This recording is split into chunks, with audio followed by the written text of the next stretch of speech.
He rents portable toilets. Last year, he booked $4.3 million. Not an app, not a franchise, plastic boxes and a pump truck. By the end of this, you'll know exactly where that money comes from, why the average operator in this business clears close to $1 million a year, and the one honest reason almost nobody you know will ever copy him. Start with the number, because it is the whole reason you are here. Bay Area Sanitation. One owner, Daniel Tom. In January, CNBC reviewed his business documents and printed the figure: $4.3 million in total income for 2025, up from $3.1 million the year before, for renting out the least glamorous object in America. Here is what all that money is attached to: a portable toilet. The blue box at every building site and every festival, the one nobody looks at twice and everybody needs. Somebody delivers it. Somebody pumps it out. Somebody hoses it down and does it again next week. It is exactly as grim as it sounds, and it is a machine that quietly prints cash. Nobody grows up dreaming of this. There is no keynote, no hoodie, no founder myth, and that is precisely the point. The businesses that make people quietly rich are almost never the ones that make people jealous. So before we judge it, let us find out how big this thing actually is. The answer is genuinely hard to believe. In the United States, renting portable toilets is a $3.3 billion industry. That is the American market alone in 2025, measured by IBISWorld and matched by 3 other research firms. Not the world, just the US. $3.3 billion a year to rent boxes. Now watch what happens when you divide it up.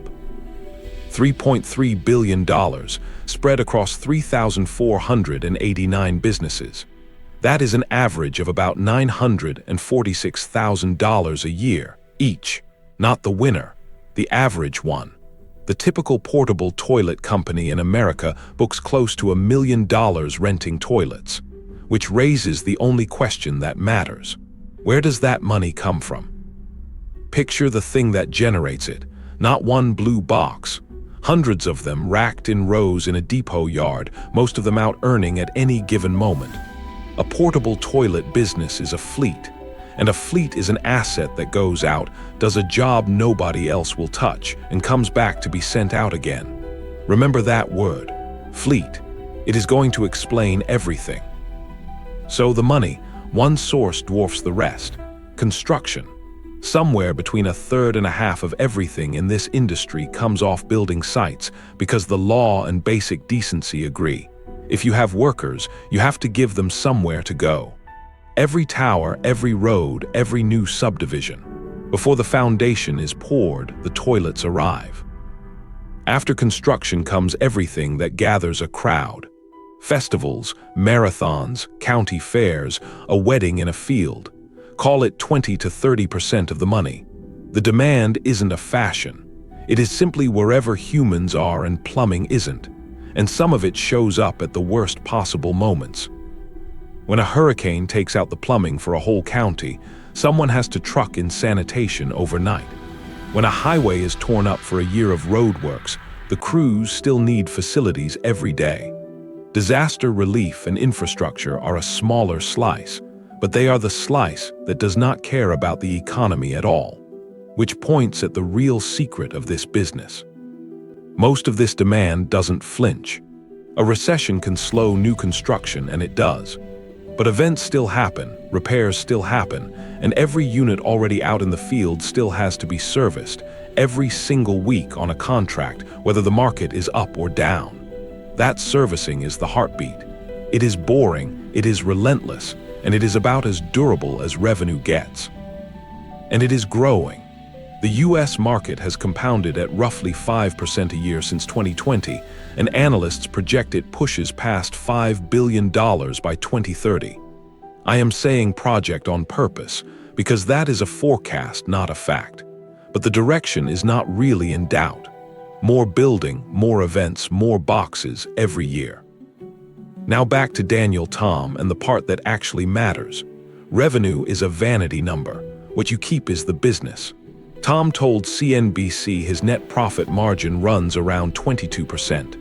On $4.3 million, that is roughly $946,000 of profit in a single year from blue plastic boxes. Now put the two numbers side by side because it is almost funny. The average company in this entire industry books about $946,000 in total revenue. Daniel Tom clears roughly that same number in pure profit, same boxes, same blue plastic. The difference between average and exceptional here is not the product. It is the operator. So here is the obvious question. Why don't you just do this? Here is the first honest answer. You won't. Almost nobody will. Not because it is complicated, but because it is disgusting. The single biggest thing protecting this business is that the work repels people. Every competitor who was ever going to undercut Tom took one look at what the job actually involves and went and did literally anything else. The disgust is not a downside. It is the moat. The second answer is money flowing the other way. Tom told CNBC he runs a fleet of around 2,000 units. 2,000. Every one of them had to be bought before it earned a cent, and they ride on trucks that cost more than most people's cars, and it took him years to get there. This is not a laptop and a dream. It is a capital-heavy, asset-heavy grind built one unit at a time. Which is exactly where the internet lies to you. Search this business and you will get 100 videos promising buy one toilet, rent it out, retire. Neat little sums. One box pays for itself in months, then it is free money forever. I went looking for those numbers to put on this screen for you. They fall apart the second you check them. The tidy unit math the hustle gurus sell did not survive a fact check. What survives is the boring version. And the boring version is the whole job. A truck rolls up, a hose goes in, the tank is pumped, the unit is cleaned and restocked, and it happens again next week, and the week after in July in a heat wave. The people who win here are simply the ones who will reliably do the thing everyone else finds unthinkable. That is the entire secret. There is not a second one. It is not risk-free, and I won't pretend it is. Lean too hard on construction and a building slowdown will find you, because that is the one part of demand that flinches.